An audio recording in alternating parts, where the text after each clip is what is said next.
Journey mapping is a helpful tool in determining how your customers experience your company. But what if we took it to a new level? Service design and its benefits for the business is that it gives us a way to evaluate three big questions. So one, what will this do for our current and future customers?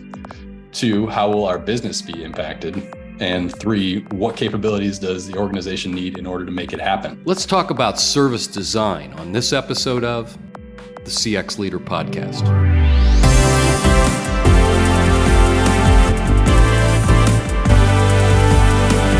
The CX Leader Podcast with Steve Walker is produced by Walker, an experience management firm that helps our clients accelerate their XM success.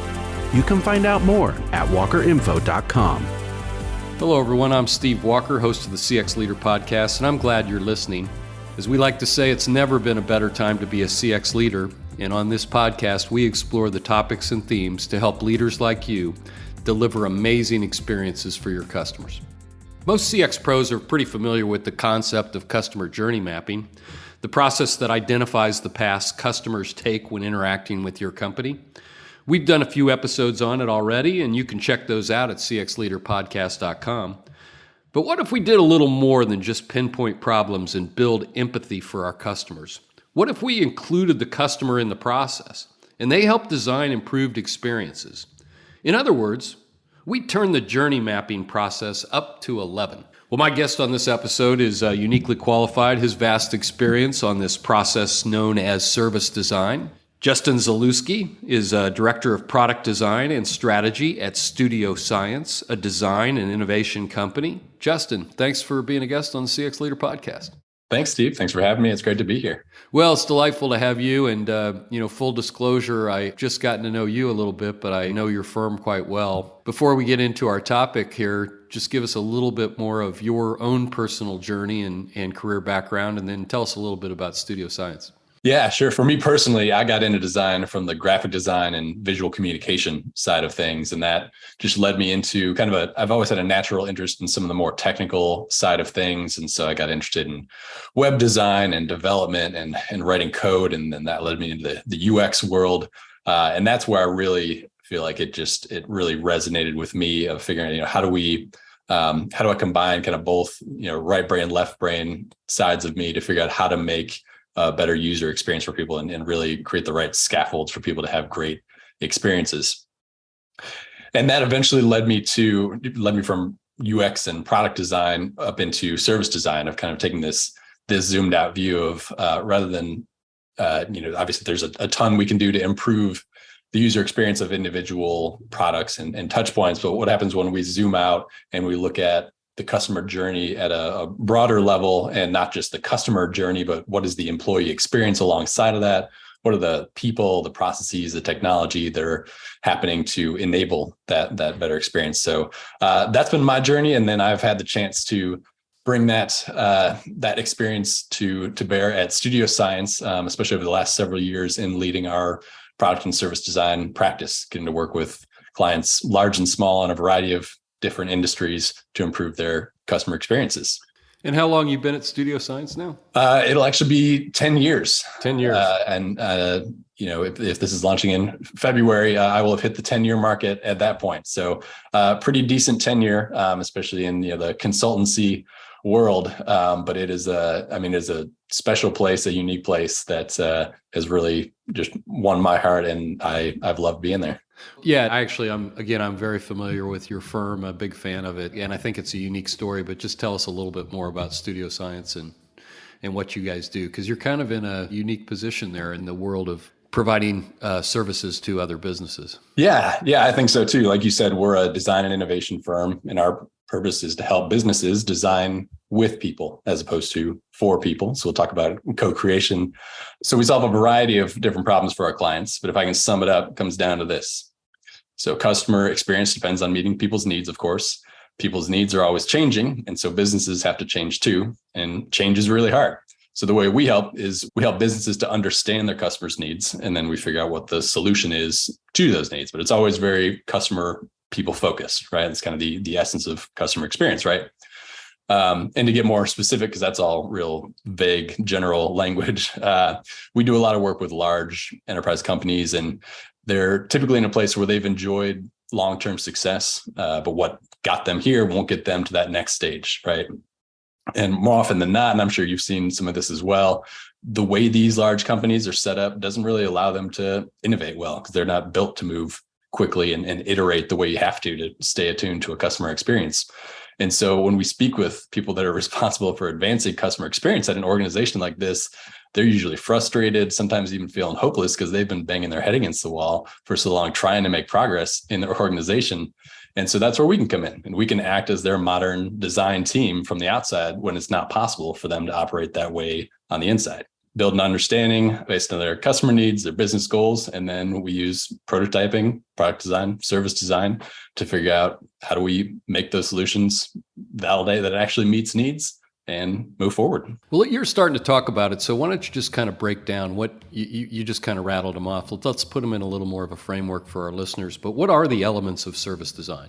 Yeah, we could talk about that in a couple different ways. So the core activities of the service design process are going to be, I think, familiar to everybody, that you're still starting with research, moving into ideation and prototyping, and then finally into implementation. Fairly standard design process. There's many different flavors of that. They use different terms and words, but that same kind of creative process is still showing up in service design. And that's actually one of my favorite things about service design is it doesn't pretend to be reinventing the wheel or anything like that. It's the application of existing tools and methodologies and skills to the development of services. So really the mindset is one of the more important shifts when you think of service design, is that it's people-centered, it's collaborative, it's co-creative, it's iterative, and it's holistic. And so another way to kind of position that of service design and its benefits for the business is that it gives us a way to evaluate three big questions. So one, what will this do for our current and future customers? Two, how will our business be impacted? And three, what capabilities does the organization need in order to make it happen? So as you alluded to earlier, we're all pretty good at number one, right? Like, what will this do for our current and future customers? Like, we can focus in on the journey map, figure out what that experience is going to be. But what I love about service design is bringing in those other layers. How will the business be impacted by this change? And then what capabilities are required to actually make this change? I'm sure we've all run into situations where we design this really idealistic, maybe utopian customer experience of like, this is going to be amazing, without enough consideration for like, what are the actual capabilities and who needs to be on board with this? What kinds of things need to be in place in order to actually make this a reality? So let's get a little more practical now and just talk to me a little bit about, I don't want you to give away any trade secrets or anything, but give me kind of an example of how this might be applied to a situation. Make it as generic as you like. Yeah, sure. I'll start generic, and then we can talk about some examples even too. Oh, great. But when we think of the collaborative, co-creative aspect of service design, when you're creating a service blueprint, I'll start there even with, what is a service blueprint for those unfamiliar? It's helpful to see examples of this, but at the base level, I would think of it like this. If you think of a customer journey map and you're mapping the customer's experience along a journey, think of the service blueprint as just adding some more depth and layers to that. At each point of the journey, it's not just what is the customer doing and thinking and feeling, experiencing, but what is the business doing to enable that customer experience? What is the sales team responsible for there? What's the customer service team doing? What kind of tech stack is supporting different layers there? And so mapping that all out is super helpful to see all these different interrelated pieces that go into making a great customer experience. But what we found is even more helpful is actually co-creating that blueprint with employees and customers, which is, kind of a core tenet of service design, right? And so how that looks is, rather than us as the designers or the leaders of a business mapping out the blueprint ourselves based on what we know or have even heard from customers, employees, Co-creation invites others to bring their perspectives in to directly contribute to designing the service. So in the case of a service blueprint, it can be helpful for us to provide maybe some structure and a scaffold for that blueprint, but then inviting customers and employees in to map out their own experiences can be a really powerful way to get them involved, gain their perspective in a more direct way compared to, say, interviews, for example. Yeah. So a little more of an interactive type of approach. Yeah, exactly. Yeah, it's interactive. It's a little more participatory, but it also, I mean, just the difference it can make in the mindset of customers, employees, that they're not being, handed down something. They're going to be invited into the process of actually forming what will the future look like, right? You've used a term that I'm a big fan of a couple times, iteration or iterative. Maybe expand a little bit on the key part of that. Yeah. I mean, it's all iterative because we don't know what we don't know. And so we're going to do the best that we can with the people that we have in the room, and the more diverse a set of stakeholders, the better. But even the best laid plans and the best prototype you're always going to learn something new when you share it with new groups of stakeholders, when you expand the audience, when you launch it out into the world. Things are going to change. Anytime that people are involved, something unexpected is going to happen in some form. And so you got to be ready for it. So I think embracing that iteration, not just in process, but in mindset, to be prepared for it, to avoid that thinking of, well, we're done with this, right? Like it's launched and it's done, to really be prepared to iterate before and after the launch is super important. I think we'll avoid all kinds of pitfalls that you see a lot of organizations fall into when they treat it as a one and done. Actually, I'm just a big fan of iteration in business in general. And I kind of go to my sports analogies here. So, and our frequent listeners will know this, but the power of innovation is you can fail fast and you can learn quickly. And the faster you make those cycles, and as you're advocating, the more people you can bring into that process and the more consensus you can drive quickly, the learning there is just exponential. So, they talk about, like, the great athletes, 10,000 hours, right? And it's not just putting in 10,000 hours, but putting it in intentionally in a way where they, very clear about what they're trying to accomplish and what they're working on. And anyway, I think it's just a great concept for all of our listeners to embrace this concept of iteration.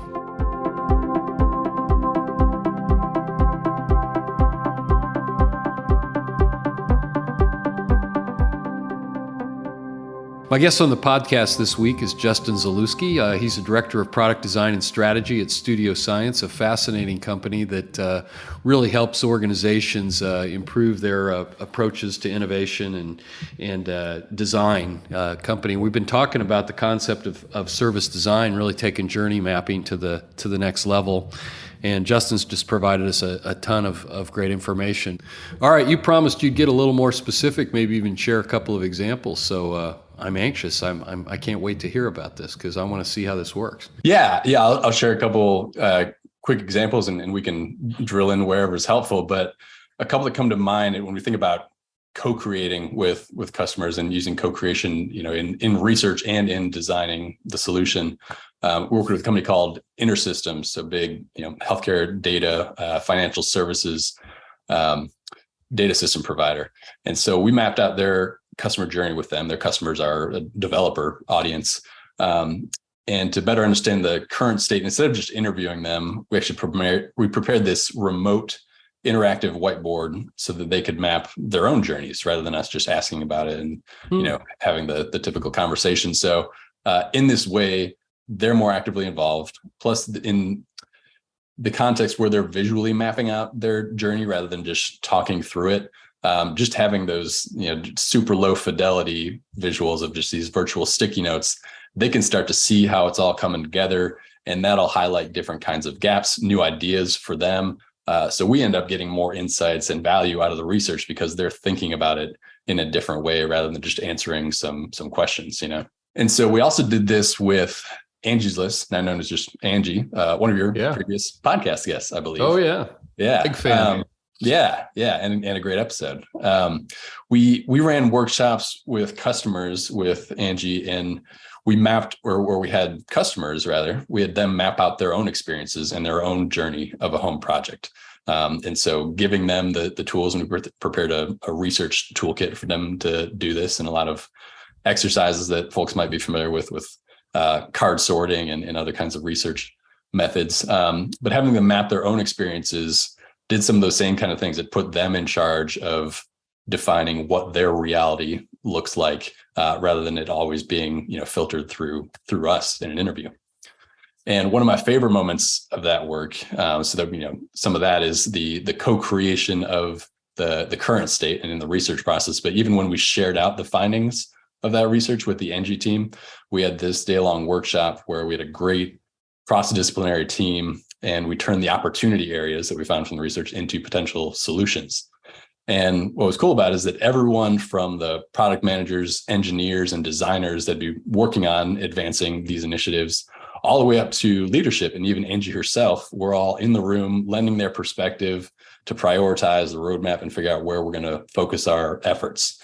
And so when everybody's in the room and just aligned and gaining momentum like that, not only does it build that momentum and get us started on the right foot, but it saves so much time and energy when people are aligned and actually in the room from the start, rather than developing these ideas in a silo and then it getting shut down by this other department that wasn't there and whose perspective wasn't considered.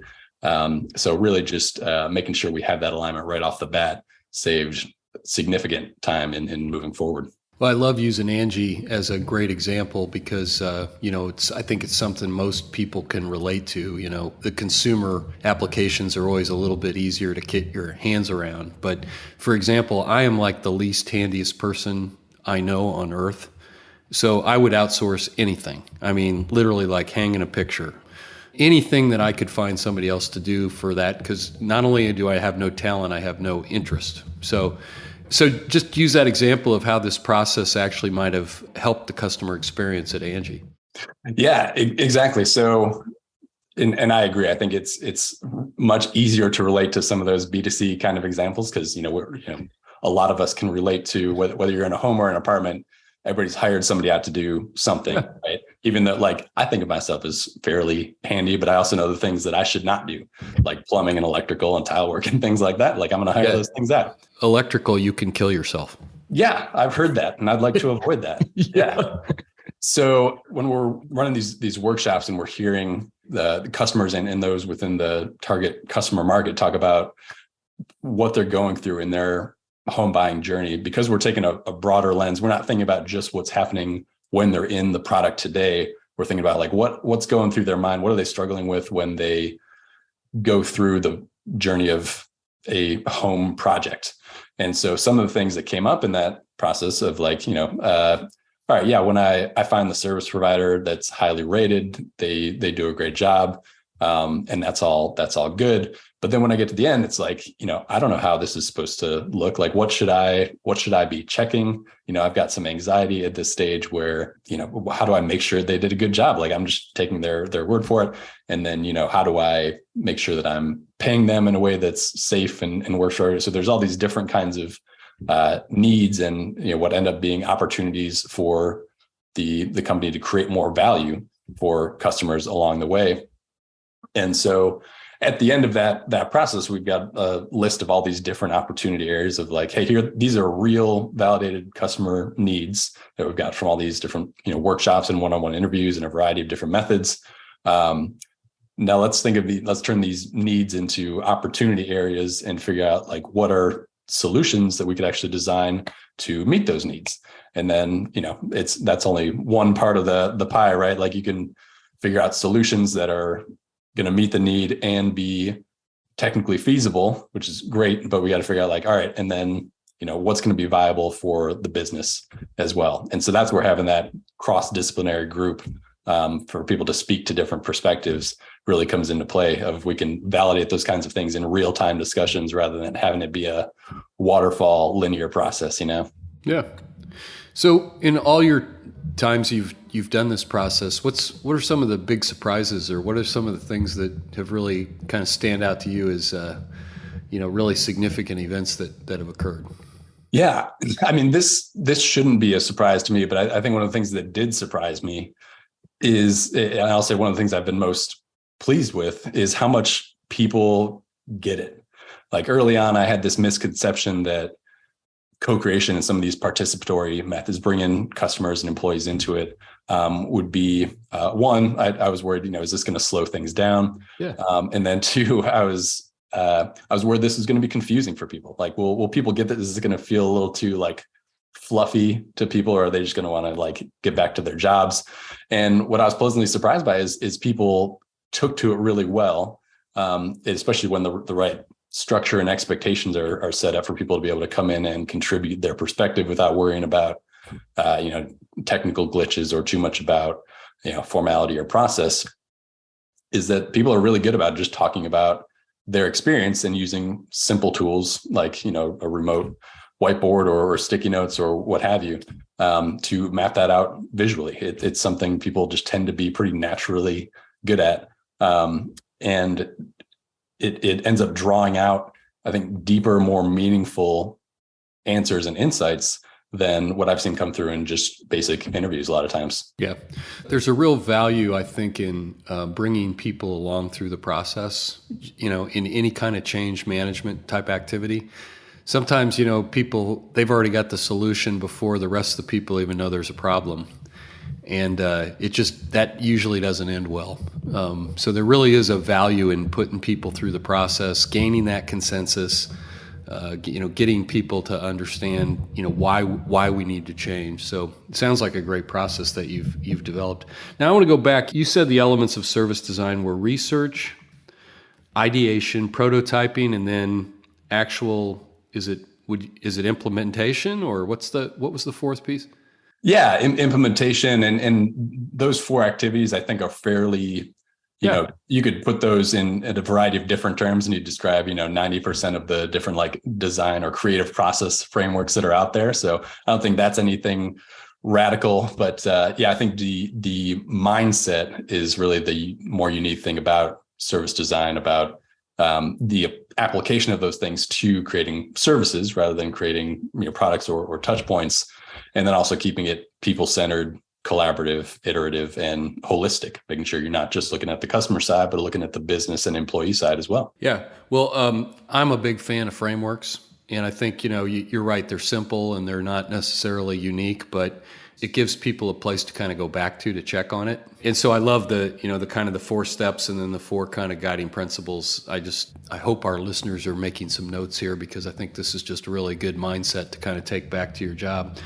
But, once you've kind of gone through the process and you're ready to implement, what are some of the kind of the key items there, or what are some of the things that we ought to be looking at as we've gone through the process, now we're ready to make this mainstream? Yeah. And I think as part of that process, we talked about different ways that we can prototype, right? And so before we get to a point where we're ready to launch this and get this out there are certain things that we can test and validate before, and certain things we got to wait until after, right? So we use prototypes to test, and that can take a lot of different forms. The type of prototype most people are probably most familiar with is using like a clickable prototype in a design tool like Figma. This is one of the more common ways to prototype, and it can be done in a way that can be a really realistic experience for the participant.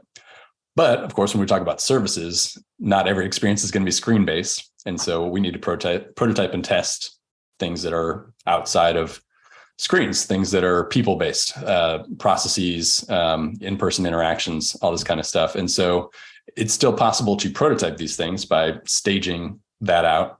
But sometimes it's helpful to run a pilot program to test as well. So like for one of our clients, a Fortune 500 engine manufacturer, we co-designed, again, a pilot program with the employees that'd be responsible for supporting this new service. And so there's this new process for them to follow. Things are a little bit different. And so we segmented out a relatively small group of account reps and their customers that they'd try this out with for a week. And so throughout that week, we'd check in with daily feedback prompts, see how it's going, and then personal check-ins from our team at key points. So in this way, we're able to try it out and kind of de-risk it before launch. But getting into your question about, when we get to implementation, Even after the pre-launch testing, we still need to keep an eye on things, right? So any changes to an experience are going to have some unexpected impacts inevitably on customers and employees. So we got to check back in regularly. So this is the whole importance of feedback loops, right? And all of the many rich ways that we have to measure experiences after the fact. So feedback from customers, employees has to be built into the plan. And maybe most importantly, and sometimes hardest to do, going back to that iterative mindset, we need to have the opportunity to refine the experience in light of that feedback. So we see too often like, great, yeah, and we're going to collect feedback after, but it's like, oh yeah, but there's no budget to actually do anything about it. Or, we moved on to other things. That's going to have to stay the way it is. Sorry about that. So planning and adopting that iterative mindset from the start helps that to be a little less painful and a little more planned for when you're going to learn new things post-launch. Yeah. That's one of my favorite jokes is one time somebody said that we could buy the software or we could buy the training, but we couldn't buy both. So, yeah. It makes no sense. So you're right. Staying with the holistic and disciplined approach is really good. We've reached that part of the program, Justin, where I ask every guest to give our listeners take-home value. It's kind of one of the hooks of our show. We try to leave the listener with some very practical tip, sort of your take-home value, something that they could take right back to their program, implement it, and improve what they're trying to do for creating amazing experiences for their customers. So, Justin, give us your take-home value for today's podcast. Yeah, I would say if you're in a place where you're seeing that your efforts to improve employee or customer experience are getting tied up within the org, they're getting hindered by silos, take a service design approach, and tactically, try to go from a customer journey map to a service blueprint. When you connect CX and EX with service design that way, and you start to co-create with your customers' employees, you're going to see it break down barriers and just unlock all kinds of new value within your team. Justin Zalewski, thanks for being such a great guest on the CX Leader podcast. It was a real pleasure to have you on. Thanks, Steve. It was great to be here. And if anybody would want to continue the dialogue, maybe just tell them how to find you. You're on LinkedIn, I assume, and then also maybe the website for Studio Science. Yeah, website for Studio Science is just studioscience.com. And like you said, I am on LinkedIn. It's really the only social media I'm active on anymore. So feel free to reach out to me there. I'd be happy to connect and chat with anyone. Yeah, and I've known this firm for quite some time. It's a fascinating company, and for all of us that are involved in, particularly for the more complicated B2B stuff, these guys are really a unique solution out there in the world of, all things customer experience. So thanks again, Justin, for being on the program. If you want to talk about anything else you heard on this podcast or about how Walker can help your business's customer experience, feel free to email me at podcast@walkerinfo.com. Remember to give the CX Leader podcast a rating through your podcast service and give us a review. Your feedback will help us improve the show and deliver the best possible value for you, our listener. And by the way, did you know that we have a blog? That's right. You can find a ton of CX-related content on our blog at walkerinfo.com/blog. Be sure to check out our website, cxleaderpodcast.com, to subscribe to the show, find all of our previous episodes, podcast series, and contact information so you can let us know how we're doing. The CX Leader podcast is a production of Walker. We're an experience management firm that helps companies accelerate their XM success. You can read more about us at walkerinfo.com. Thank you for listening, and remember, it's a great time to be a CX leader. So go out there and keep doing that work, and we will see you again next time.